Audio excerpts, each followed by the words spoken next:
बात आई थी कि जैसे राजा अपने में परिणमित हो और व्यक्ति अपने में परिणमित होते हैं, ये आगे दृष्टांत बताएंगे। इसका सिद्धांत यहाँ पर है कि प्रत्येक द्रव्य अपने अपने में परिणमित होता है। ज्ञान ज्ञान रूप ही परिणमित हो रहा, दर्शन दर्शन रूप ही परिणमित हो रहे, कर्म रूप परिणमता नहीं।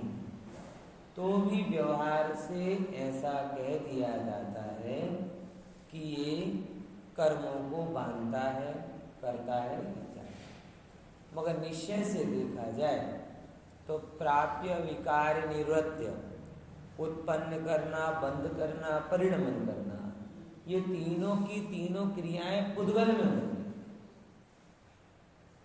और उसमें जीव का कोई भी योगदान नहीं। और जीव की जो जानने देखने आदि रूप क्रियाएं हो रही हैं वो जीव में हो रही हैं।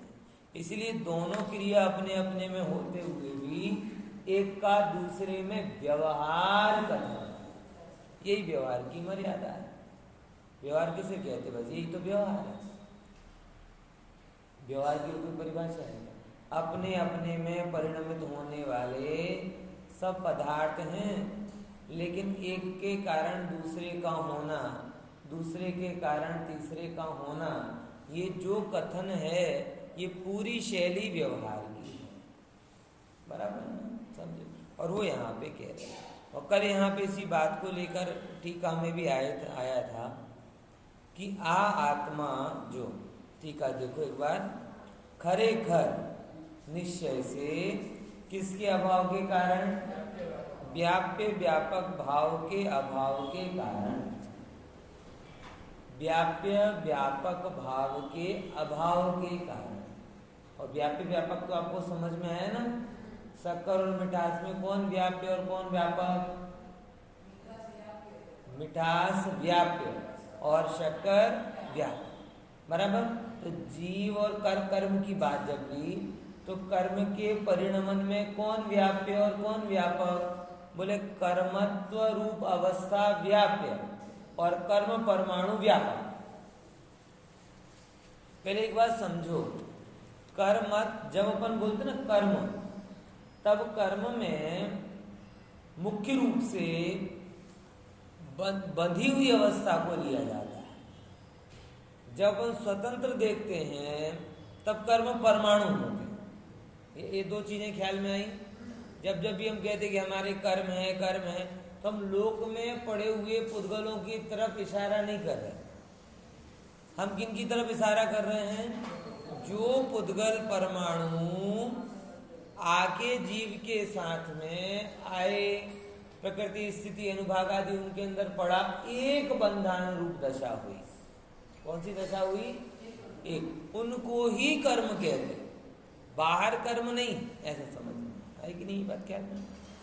कर्म परमाणु और कर्म अवस्था, कर्म परमाणु और कर्म अवस्था। परमाणु है स्वतंत्र विचरती हुई दशा, और अवस्था क्या हुई? जीव के साथ उसका संबंध। बराबर क्या है कि नहीं? तो अब जो कर्म में व्यापक, जब उसकी अवस्था बनी, कर्म रूप अवस्था बनी पुद्गल की, मतलब वो गेहूं या वो बेसन चने का लोट फरसाण रूप बदला, वो गेहूं रोटी के रूप, पूरी के रूप बदली, वो शक्कर मिठाई के रूप में किसी भी अन्य रूप में बदली, तो उनमें व्यापक कौन रहा? वो द्रव्य। व्यापक कौन है? वो द्रव्य। और अवस्था क्या हुई? व्यापक। जैसे आटा हुआ ना, आटा वो व्यापक, और फिर रोटी बनी, वो रोटी पना क्या है उसमें? व्याप्त। पूरी पना क्या है उसका? व्याप्त। मठरी पना क्या है उसका? व्याप्य। जो अवस्था पाई वो कहलाई व्याप्य, और जो आधार बना वो क्या कहलाया? व्यापक। बराबर? अब जीव के साथ जब कर्म बंधन हुआ तो कर्म बंधन की दशा में व्यापक कौन रहा? पुद्गल परमाणु, पुद्गल द्रव्य। और फिर व्याप्य कौन हुआ? वो पुद्गल की अवस्था। तो पुद्गल द्रव्य कर्म रूप अवस्था को प्राप्त हुआ। बराबर ख्याल में है? कौन किस रूप को प्राप्त हुआ? उद्गल द्रव्य कर्म रूप अवस्था को प्राप्त। कैसे हुआ? बोले जीव के परिणामों के निमित्त से। निमित्त जीव की भी अपनी परिणमन की योग्यता, अन्य की भी अपने परिणमन की योग्यता, लेकिन सहज ही निमित्त नैमित्तिक संबंध बन जाता। मैं तो कभी भी कर्म का परिणमन देखता हूं ना, तो मुझे घड़ी का देखकर मुझे बहुत वो हो गया, कैसे स्वतंत्र होता और कैसे अपन उसको देख। एकदम नींद खोले सुबह, अरे 7:30 हो गए और बहुत लेट हो गया, बहुत लेट हो गया। अब 7:30 में कुछ किया क्या? घड़ी के कांटे ने तो क्या बताया? समय बताया। और उसको देख के अपने को, अरे आज तो 1 घंटे लेट हो गए, आज तो 2 घंटे लेट हो गए। होता कि नहीं होता? सोने का टाइम है, देखा अरे 2 बज गए, अरे बाप रे आज तो 3 घंटे लेट हो गए। खाना खाते टाइम देखा कि रात को 3 हुआ, दोपहर को 3, आज तो 2 घंटे लेट। कितनी आकुलता! हर बार घड़ी देखते हैं, सहज कभी होते हैं? हर घड़ी के साथ केवा ना કેટલા વાગ્યા, તો એક તો ત્યાં વાગે ને બીજો મગજમાં વાગે. દરેક જોયા પછી વાગે છે, ખરેખર વાગે છે. અરે ઓફિસ में लेट हो गए, વાગ્યું. અરે મંદિર में लेट हो गए, વાગ્યું. અરે ખાવામાં મોડું વહેલું થઈ ગયું, વાગે. હે હા, એ વાગે એટલે અંદર અંદરમાં ચૂભે છે, નડે છે. अब बेचारी घड़ी ने कुछ किया क्या? अनादि से, अनादि तो नहीं पता, जब से सेल हुआ है तब से लेकर जब तक सेल रहेगा तब तक घूम घूम घूम घूम घूम घूम करती रहती है. और आप उस एक घड़ी को हजारों बार देखते हो. वो अपना काम एक ही कर रही है, लेकिन आप 1000 बार देखकर 1000 प्रकार के विकल्प करते हो. अब वो घड़ी ने कराया क्या? देखते घड़ी को ही. और रात को अगर नींद खुल जाए तो अभी तो 2 ही बजे, अभी तो 2 ही बजे, अभी तो यही हुआ है. मतलब हाँ, कभी भी आप देखो ना कि वाग्या પછી અંદરમાં વાગ્યા વગર રહેતો કદાચ એટલા માટે ગુજરાતીમાં કહેતા હશે, ભાઈ કેટલા વાગ્યા? 1 વાગ્યા કે 2 વાગ્યા કે ઘણા વાગ્યા? હા.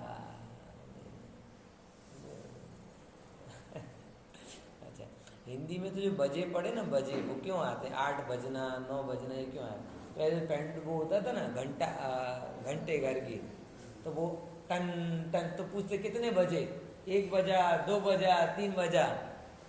बजा बज होता घंटा घर की घड़ी में पहले आवाज नहीं आती थी, टन टन. घर घर तो घड़ी होती नहीं थी, तो पूरा गांव किससे अंदाजा लगाता था? हाँ, तो उससे वो हिंदी में शब्द चालू हुआ बजे, और वही लगभग गुजराती में આવી गया, आ गया. પણ પહેલા તો ઘંટા ઘરમાં ટાઈમ વાગતો હતો, હવે મગજમાં ઘંટડી વાગે છે. समझे कि नहीं समझे? हाँ. अब ये कौतूहल से ही सही, लेकिन एक बार अगर आप ये शब्दों की प्रकृति पकड़ने लग जाओगे ना, तो वो ही नया शब्द ऐसा लगेगा कि जैसे वो क्या कहते, एकदम नया नया हो, फ्रेश फ्रेश सा लगने लगेगा. प्रकृति नहीं समझोगे तब तक वो मजा. ठीक है ना? तो मुद्दा समझे. दृष्टांत, जैसे घड़ी अपने रूप परिणमित होती है, अपने रूप परिणमित होने के बावजूद भी वो बलजबरी नहीं करती, लेकिन उसको देखकर सहज ही हम विकार रूप या विकल्प रूप परिणमित. तो हम उस बैटरी से नहीं चल रहे, हम उन कांटों से नहीं चल रहे, हम उन अंकों से नहीं चल रहे, हम अपने आप से चल रहे हैं. लेकिन जब हमें अपने रूप परिणमित होना होता है तो वो निमित्त सेम बात नहीं होता. हम कर्म से नहीं चल रहे, कर्म हमें नहीं चला रहा. हमारे अंदर में कर्म की बैटरी नहीं लगी, ज्ञान की बैटरी लगी. हमारे अंदर में मिनट, सेकंड और घंटे के कांटे नहीं है. हमारे अंदर में ज्ञान, दर्शन, चारित्र के रत्न है. हमारा 360 डिग्री में ही परिणमन नहीं होता, हमारा अनंत भावों में परिणमन होता है. लेकिन वो सहज परिणमित होते हुए हम स्वयं अपनी योग्यता से विकार रूप परिणमित हो जाते हैं. वैसे ही कर्म सहज परिणमित होते और उनको देखकर हम अपनी योग्यता से विकार रूप परिणमित हो जाते हैं. तो भी जगत में किस पे आरोप किया जाता है? कोई लेटा है ना, घड़ी देखो, और इतना ही बोलते हैं घड़ी देखो, इतने वो समझ जाता है. आज तो मामला गया है, तो विचार कर लीजिए। वो सेम सिचुएशन है, चाहे पिताजी बच्चे से पूछ ले, पत्नी पति से पूछ ले, बराबर, अथवा टीचर स्टूडेंट से पूछ ले, एक ही बात पूछे, बस मामला गया। अब टाइम चाहवानो बोलो, विचार करके देखो। तो जैसे घड़ी का परिणमन स्वतंत्र, जीव का परिणमन स्वतंत्र, तो भी हर एक परिणमन पे किसका आरोप आता है? समय का आरोप आता है। ऐसे जीव का परिणमन स्वतंत्र, कर्म का परिणमन स्वतंत्र, तो भी हर एक परिणमन पे किसका आरोप आता है? कर्म का आरोप आता है, बराबर। लेकिन जैसे जीव घड़ी से बंधा नहीं, अगर किसी को चक्कर आ जाए, थक गया हो, वो कहे नहीं नहीं नहीं 12 बजे के पहले तो हम सो ही नहीं सकते, चाहे कुछ भी हो जाए, पागल है, सो जा। बोले अभी 12 नहीं बजे, तो कोई कह ले बजा दिए 12, आप सो जा है? मतलब घड़ी से देखकर आप चलते हो, ये आपकी चॉइस है, ये आपकी बाध्यता नहीं। अगर आपकी प्रायोरिटी बदल जाए तो वो घड़ी एक तरफ पड़ी रह जाती है। रात भर भी जाग जाते हैं और बीमार होते हैं तो दिन भर भी सोते रहते होते हैं ना, दोनों कंडीशन। सामान्य कंडीशन क्या है? दिन में काम करता है, रात में सोता है। लेकिन एक्सट्रीम कंडीशन क्या है? कभी दिवाली में ये नहीं होती, ग्राहकी हो, कोई काम हो, तो मकान का काम हो, मंदिर का काम हो, पंचकल्याण, तो रात भर भी जागता है। और बीमार हो तो दिन भर भी सोता है। अब वहां पे घड़ी आके तुम्हें पिन नहीं चुभोगी, अरे तू दिन में सो रहा है, तू दिन में सो रहा है। अथवा घड़ी आके ये नहीं कहेगी रात हो गई तो क्यों नहीं सो रहा, रात हो गई तो क्यों नहीं सो रहा। मतलब अगर आप फॉलो करोगे और नहीं करना चाहो तो कर्म का भी ऐसे ही। अगर आप कर्म के आज्ञाकारी शिष्य हैं, कैसे शिष्य? पंच परमेष्ठी के नहीं, कर्म। अगर आपने कर्म का शिष्यत्व स्वीकारा है, आपने कर्म का तीर्थ स्वीकारा है, तीर्थंकरों का तीर्थ नहीं, किसका तीर्थ स्वीकारा है? कर्म का। तो कर्म, अरे मैं आ रहा हूं, चल क्रोध कर, बोले जी हुजूर। मैं आ रहा हूं, मान कर, जी हुजूर। मैं आ रहा हूं, लोभ कर, जी हजूर। ये अगर आपने कर्म की जी हजूरी स्वीकार ली तो फिर वो गड़ी चला रही है, तुम चलोगे। लेकिन जब आपने परमेष्ठी का तीर्थत्व स्वीकार कर लिया तो कर्म आके दरवाजा बजा कर वापिस चला जाएगा और कहेंगे हम बैठे अपने मौन सो, 2 दिन के मेहमान जगत में, बोल बिगाड़े कौन सो। हम तो 2 दिन के लिए आए, किससे बोले, किसको भला करें। पर्याय आएंगी, दरवाजा खटखटाएंगी और गायक प्रभु बैठा रहेगा अपने अंदर में, ठीक है, होता स्वयं जगत परिणाम में प्रकार, पर्याय चली जाएंगे। क्योंकि उनमें अक्षय वैभव है ही नहीं, सक्षय वैभव है। कितनी भी पर्याय हो, कैसा भी कर्म का उदय हो, अनंत तो होती नहीं है। जुड़ोगे तो जुड़ोगे, नहीं जुड़ोगे तो खत्म हो जाएगी। बराबर क्या? इंद्रधनुष है भाई साहब, कोई भी इंद्रधनुष अनंत काल के लिए नहीं बनता। रेनबो होता है ना, बनते हैं, देख लिया तो देख लिया, नहीं देखा तो चला जाएगा। ये पर्यायों का भी ऐसा ही है, उदय का भी ऐसा ही है। देख लिया, फोटो पाड़ ली, स्टेटस पे रख दी तो रख ली, नहीं तो चली जाएगी है। अभी तो कंपलसरी है, कुछ भी देखो अगर स्टेटस पे नहीं रखो तो पाप लगेगा, पता ही नहीं चलेगा कि आपने ये देखा है। जाओ तो नियम है, नहीं तो पाप लगता है। आप बड़ा पाप करो, सुनती भाई आपका तो कोई स्टेटस ही नहीं देखा मैंने, आप स्टेटस लेस हो गए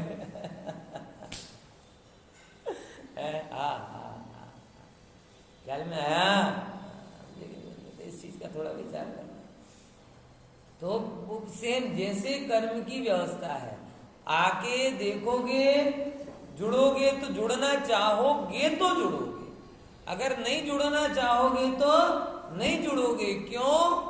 क्योंकि जैसे आप घड़ी के अनुसार चलो तो अच्छी बात है या बुरी बात है जो भी हो, लेकिन घड़ी आपको चलाती सेम जैसे घड़ी का परिणमन है वैसे मेरा पर।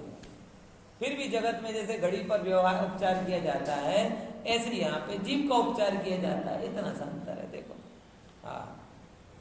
आत्मा व्याप्य व्यापक भावना अभाव ने लीधे, किसके कारण? व्याप्य व्यापक अभाव, भाव के अभाव के कारण प्राप्य विकार्य अनिर्वृत्य, ये तीनों को तो कल हमने समझा था।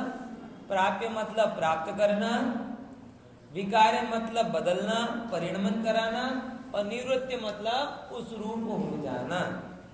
तो निवृत्य एवा पुद्गल द्रव्यात्मक कर्म ने ग्रहतो નથી, એટલે कर्म में प्राप्य रूप भी पुद्गल है, विकार्य रूप भी पुद्गल है, और निवृत्त रूप भी। बराबर समझ में आया कि नहीं आया? जैसे वो शक्कर आपने ली तो शक्कर में सफेदी रूप भी पुद्गल है, मिठास रूप भी पुद्गल है, गंध रूप भी पुद्गल है। अब उससे आपने मिष्ठान बनाया तो जो मोहन थाल में जो मिठास आई उस रूप भी पुद्गल। बराबर, ज्यादा शक्कर डल गई तो चाय बिगड़ गई, तो बिगड़ा भी किसके कारण? और वो स्वयं उस रूप परिणमित हो गया बूरे के रूप में, तो भी वो कौन हुआ?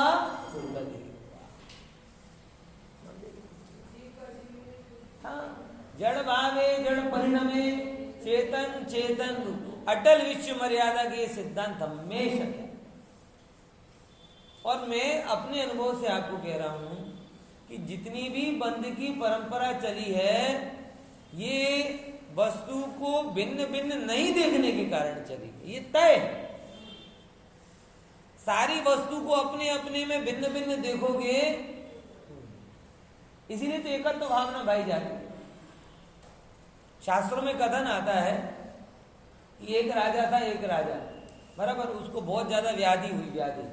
तो सब एक वैद्य ने औषधि घिसने का बोला। तो पहले तो सब लेडीज नहीं पहनती थी 8-8, 10-10 कांच की चूड़ियां।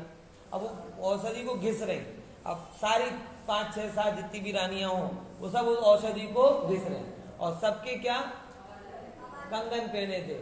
तो कड़ वो आवाज उसको किस रूप लग रही? बड़ी भयंकर व्याधि जैसी लग रही। उसका सर दुखने लगा, मानसिक अशांति हो गई। अब उसका विचार चला, ओहो ये सब 8-8, 10-10 चूड़ियां पहन के कर रही हैं, इसलिए स्वर मुझे प्रिय नहीं लगा, सब एक एक चूड़ी पहनो। अब फिर कितना ही घिसा, कोई आवाज नहीं आई। कहानी कितनी भी आप घिस लो, चंदन को घिसना हो, चंदन का लेप करना हो, 2 चूड़ियां होंगी तो आवाज आएंगी, 10 चूड़ियां होंगी ज्यादा आवाज आएंगी, बराबर, 10 रानियां होंगी ज्यादा आवाज आएगी। तो आवाज ही आवाज, आवाज ही आवाज, आवाज ही आवाज। बोला सब एक एक पहनो। तब वो कहते एकत्व भावना। ओ एकत्व है वो सुखकर, एकत्व है वो सुखद। और जीव तो वास्तव में एक ही है, साथ होने का तो भ्रम होता है। ये भी तय बात है कि नहीं? जीव तो कैसा है? एक है कि अनेक? एक ही है, साथ होने का भ्रम। एक पेड़ में इतने सारे पत्ते, जिस जिस पत्ते की योग्यता होती है पतझड़ में वो खिल जाता है। तो मैं लगता है सब देखो लहलहाता हुआ पेड़, वहां पे एक एक पेड़, एक एक पेड़ का एक एक पत्ता, वो सब अलग अलग। एक फूल है, उसके अंदर 50 पंखुड़ी है। आप देखो कितना बढ़िया फूल, कितना बढ़िया फूल, लेकिन 50 पंखुड़ी में से कोई एक पंखुड़ी टूट कर गिर जाती है अथवा तोड़ दी जाती है। वो करते ना game, yes no yes no yes no कर करके पूरा बेचारे को टालिया कर देते हैं फूल को। है? अब एक होती, मतलब आपको सुंदरता दिख रही है अनेक में, लेकिन खरेखर है सब कैसा?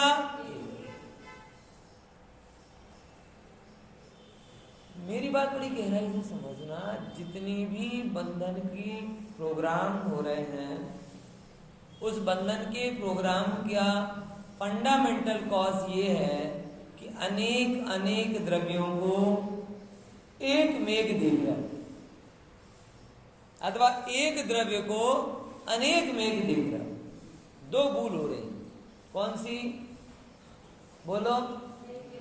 अनेक द्रव्यों को एक, यानी ममत्व से, ये मैं परिवार में, शरीर में, मान प्रतिष्ठा में, धन वैभव में, ये अनेक में एक बना कर रहा। गुरुदेव का वचन आता है, अनेक मां एक पणु, नाना मां एक पणु, नाना गतियों परिभ्रमण नु कारण।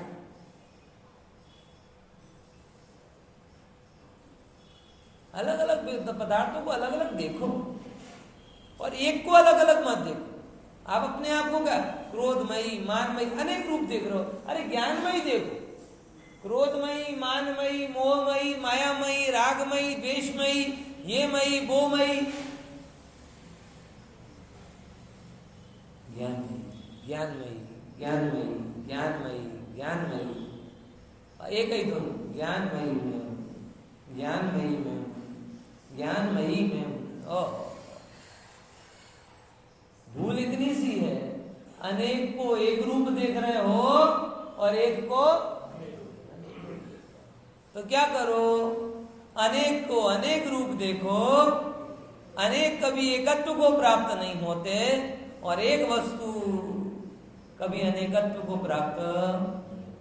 जब ऐसा जगत का प्रत्येक पदार्थ जैसे हीरों के हार में हीरे जड़े हुए हैं, ऐसे प्रत्येक पदार्थ अपने अपने में जड़ा हुआ है, मंडा हुआ है, अन्य रूप हो ही नहीं सकता।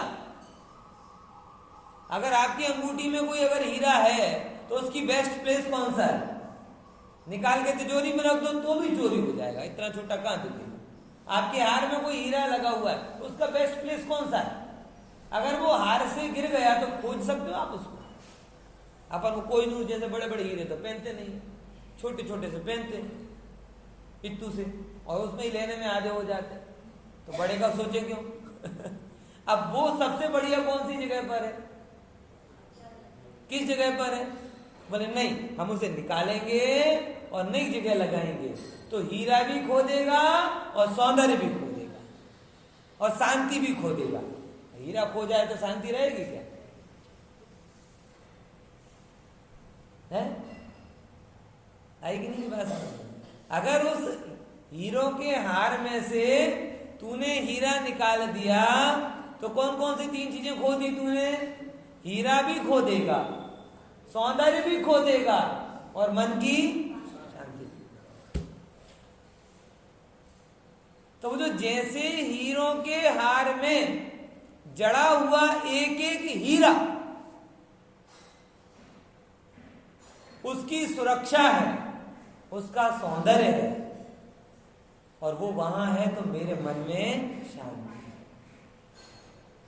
अगर वो गया तो सुरक्षित भी नहीं रहेगा, सौंदर्य भी नहीं रहेगा और शांति रहेगी। जगत का एक एक पदार्थ हीरों के हार की भांति मढ़ा हुआ, उसे निकालने की कोशिश करोगे पदार्थ खो जाएगा, सुरक्षित नहीं रहेगा, आपकी दृष्टि में नहीं आएगा, उसका सौंदर्य बिगड़ जाएगा।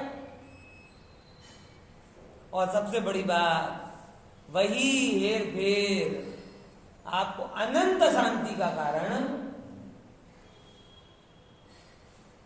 इसीलिए बाहर के सारे वैभव को बताने के लिए श्रीमद जी ने एक सुंदर वाक्य बोला, रजगण जेवी रिद्धि वैमानिक देवनी सर्वे माने। बहुत बढ़िया लाइन लगती है। जबलपुर में भी गया था, मतलब मैं तो इस पे घंटों बोलते जाऊं ना तो घंटों आनंद आवे। जबलपुर में लोग इस लाइन में बहुत चर्चा की, रजगण जेवी रिद्धि वैमानिक देवनी। ये सब वैमानिक देव की भी रिद्धि हो, ये है क्या? सर्वे माने पुद्गले का स्वभाव। अब वैल्यू गई, अब वैल्यू गई। भूल कहाँ हो रही थी? हीरा मोती सोना चांदी सुंदर रूप महंगा सस्ता मेरा तेरा अच्छा बुरा स्वादिष्ट बेस्वाद, ये भूल वाले।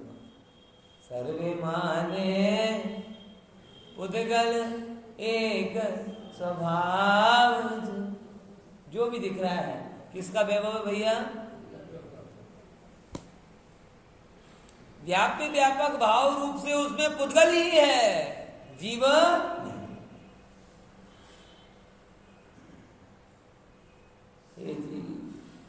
इस अमूल्य सत्य का साक्षात्कार करो। ये भले ही आपको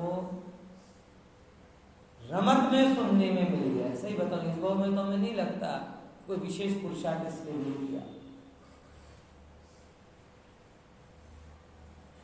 ऐसे कहानी आती, मैं आपको बताऊं।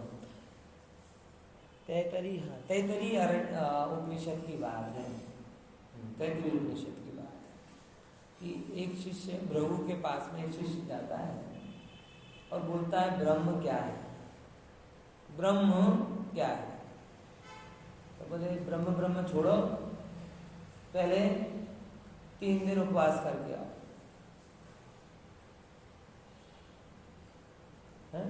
क्या करो? 3 दिन उपवास करके आओ। बोले गजब है, पूछते हैं खेत की बताते हैं खलिहान की। ज्यादा जवाब सवाल मत करो, जाओ पहले 3 दिन उपवास करके आओ। 3 दिन भूखे रहो।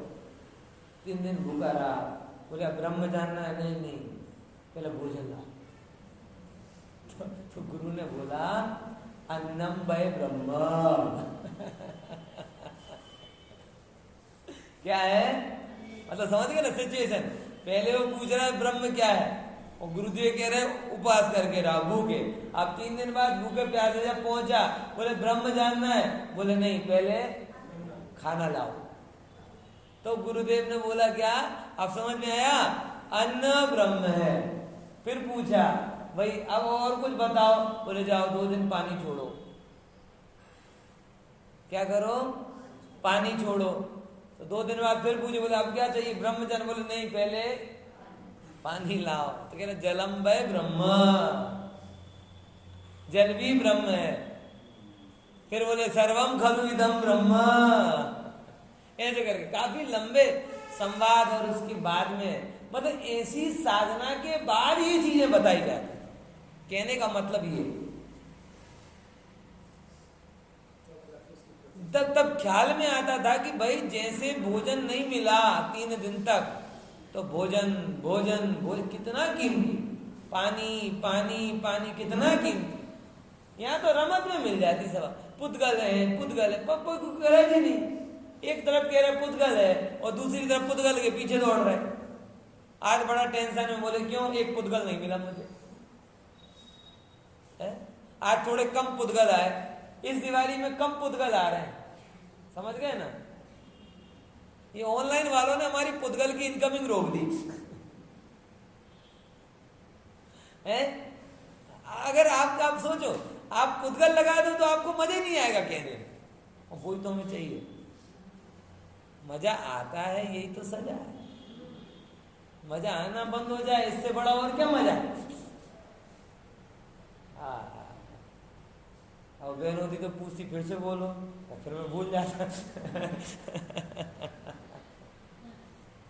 फिर से तो कुछ होता ही नहीं। ख्याल में आया कि नहीं आया? समझे कि नहीं समझे? इसलिए विचार करना थोड़ा सा, है ना?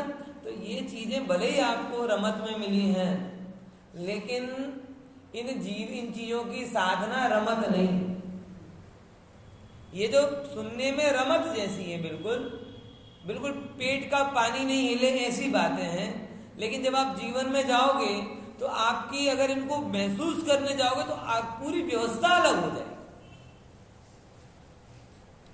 सब अलग हो जाएगा।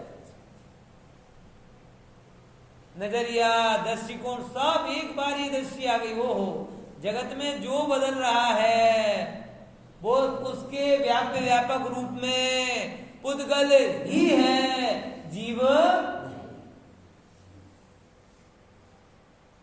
अब अगर ये शरीर तेजहीन हो जाए तो कुछ पुद्गल गए, मेरा क्या गया। तेजवान हो जाए, कुछ पुद्गल आ गए, मेरा क्या हुआ। बोलो, विचार करके देखो। रोग हो जाए तो भी दिक्कत नहीं, रोग चला जाए। ये मुनिराज है ना, जो कोढ़ के बीच में और कैंसर के बीच में भी आनंद से रहे हैं, इस अमृत के आधार पर रहे। कोढ़ों के बीच में भी और कैंसर के बीच में भी जो इस आनंद से रहते हैं ज्ञानी, उनका आधार ये होता है कि कैंसर की गांठ के परमाणु कैंसर की गांठ में है, जीव में, और जीव का ज्ञान जीव में है, उस गांठ में।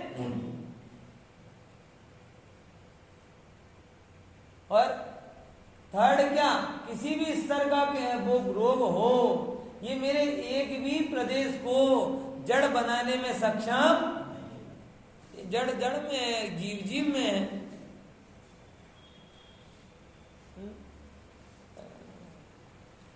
मैंने आपको एक बार बताया था, सोक्रेटिस को जब जहर दिया था, उसने अंतिम स्टेटमेंट लिखा था कि मुझे जहर दे दिया है लेकिन मैं जान रहा हूं।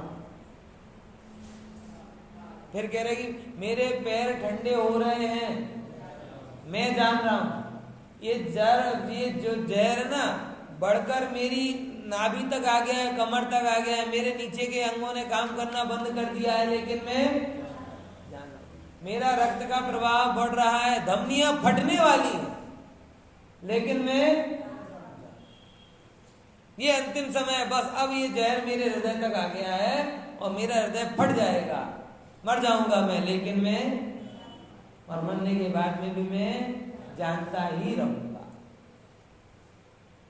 पहले इस देह के कारण जान रहा, निमित्त कारण था, अब और कोई देह होगी तब जान लूंगा।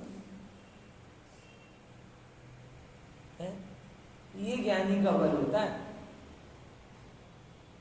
समझ में आया कि नहीं? जिसने जाननहार को जान लिया, वो कैसे उपसर्गों के बीच में खेलता रहता है।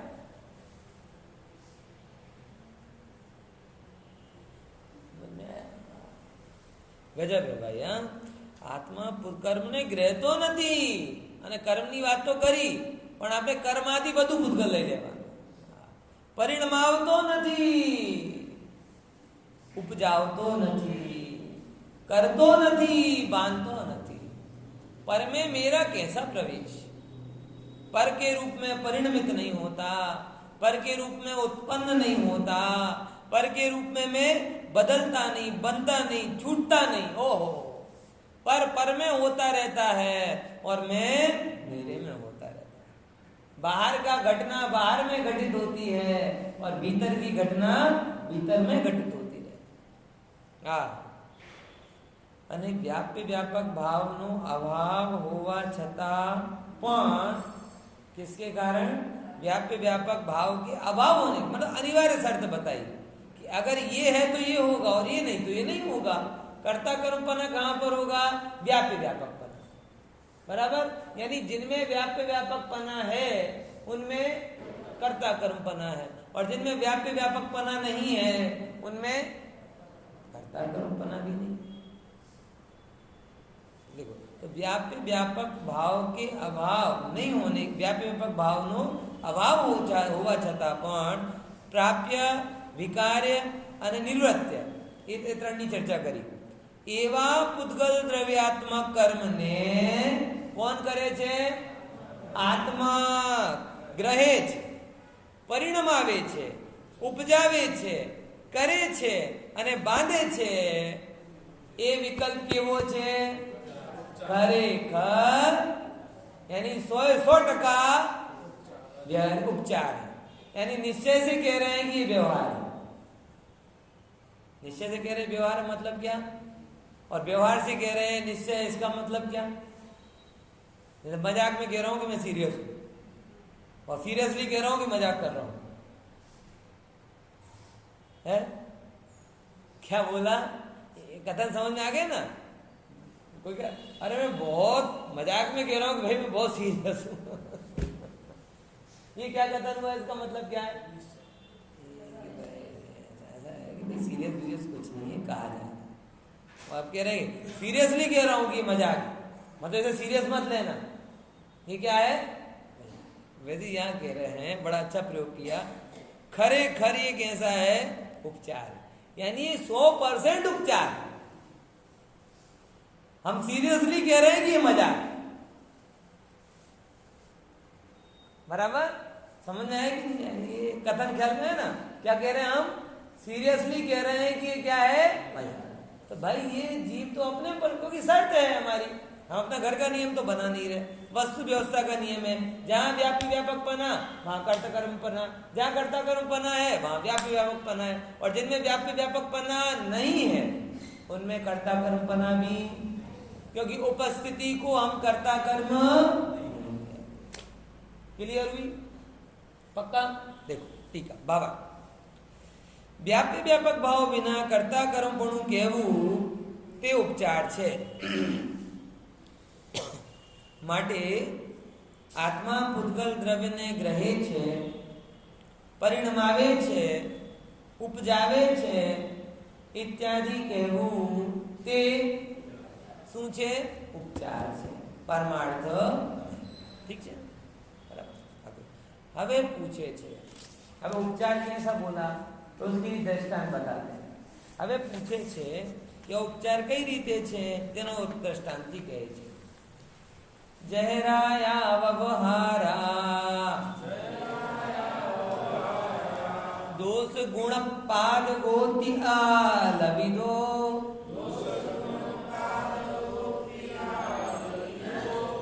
जीवो व्यवहारा दग्ध गुण पाद गो बणिदो।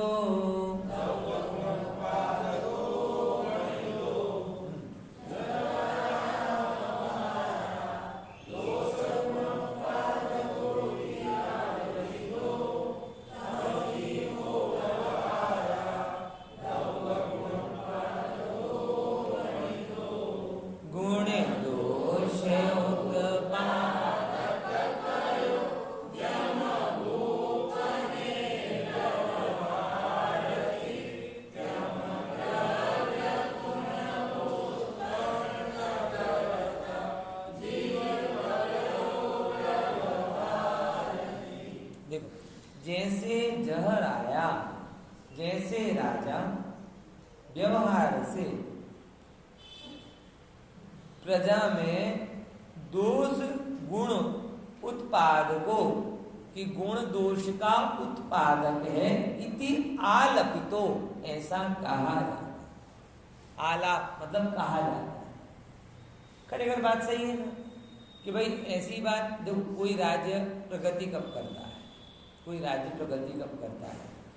नेता अपना काम बराबर करे, प्रजा अपना काम बराबर करे, व्यापारी अच्छे से व्यापार करें, ब्यूरोक्रेट अच्छे से व्यवस्था बनाए, एक के ना प्यून से लेकर पीएम तक सब अपना अपना काम अच्छे से करें, तो सब अपना अपना काम करे तो राज्य प्रगति करेगा ना।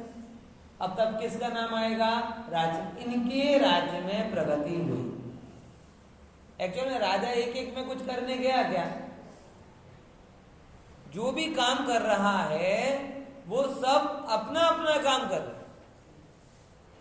हमेशा जब भी कभी राष्ट्रवाद की चर्चा आती तभी बात कहे, कोई राष्ट्र महान बनता है कब? अपने नागरिकों से। यहां से बात चालू होती ना। अच्छा, बनता महान नागरिकों से, लेकिन श्रेय किसको मिलता है? राजा। ये अनादि की परंपरा ही ऐसी है, बराबर क्या है।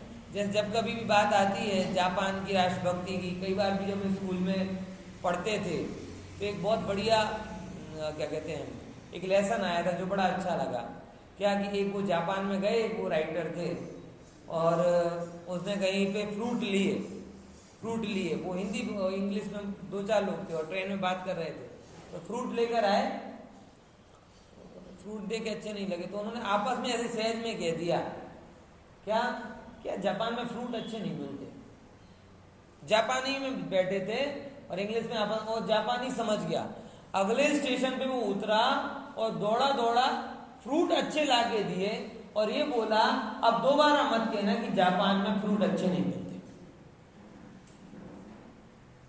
हमें मुझे बोले सर बहुत प्यारा लगा। सर मेरे 11 के हिंदी में था, 11वीं क्लास की हिंदी में था, है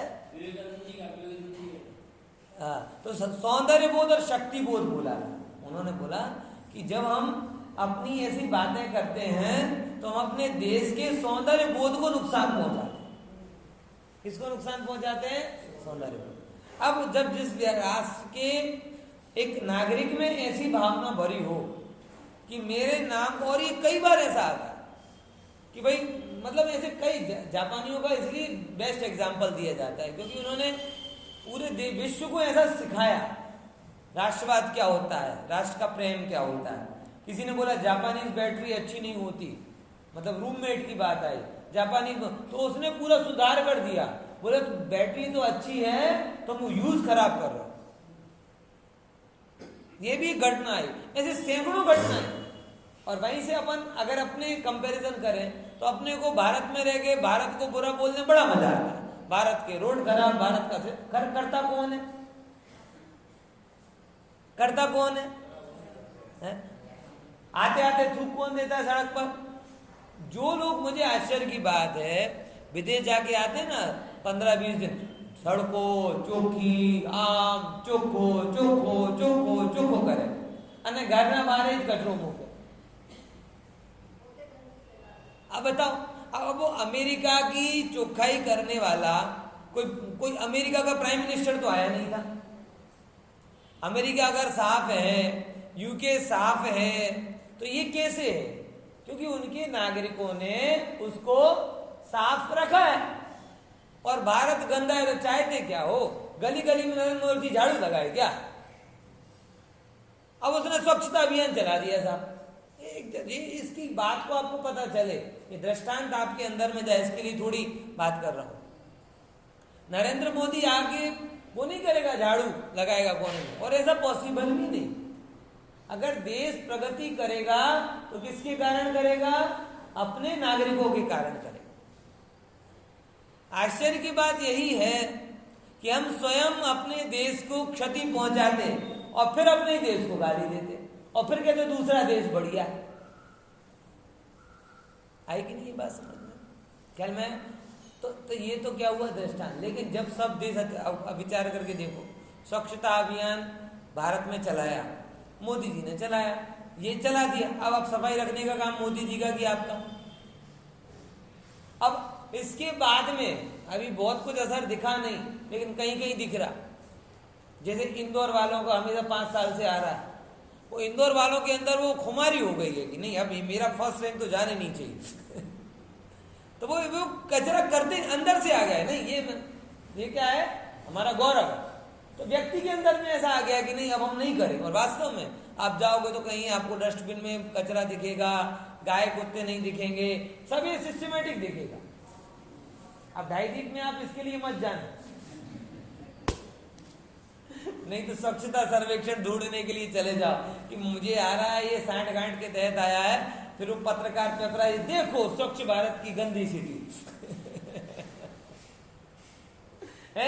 ऐसा नहीं कर, एक जनरल बात कह रहा हूं कि वहां के लोगों में ये बात आई कि नहीं हम कचरा नहीं करें। क्यों? क्योंकि हम टॉप पर हैं।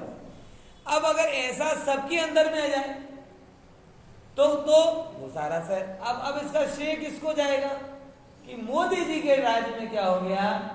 भारत साफ हो गया, स्वच्छ हो गया। अभी तक हुआ नहीं, तिजोरियां साफ बहुत हो रही हैं। समझ आया? राष्ट्र साफ बात की बात है, ख्याल में। लेकिन इनके ऐसा सफल हुआ तो क्या नाम आएगा? किसने किया? अब मोदी जी क्या करने गए थे? सबने अपना अपना काम किया, लेकिन फिर भी आरोप किस पर आया? और दोष भी उन पर ही आता है, गुण भी आता है। अब वो कुछ करते नहीं, वैसा ही है। ये दृष्टांत गुण दोष उत्पादक कहा।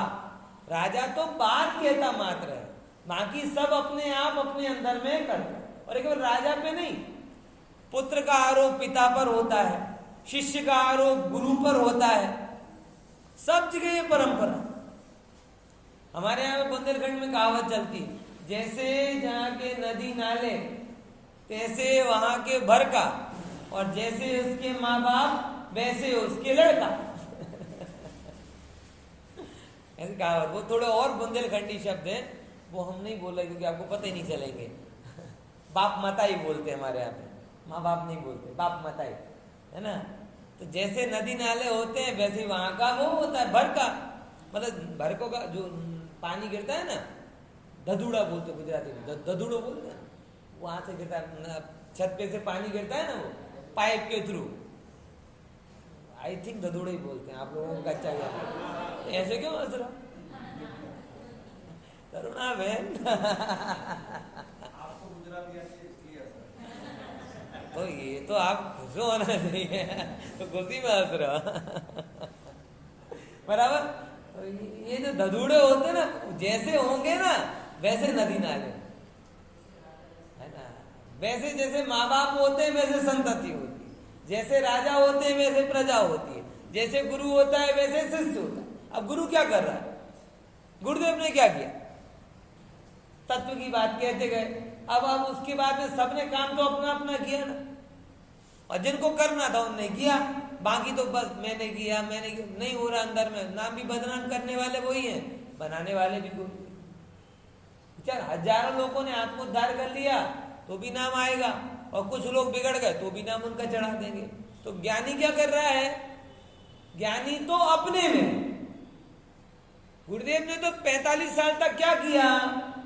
एक को भी नहीं सुधारा।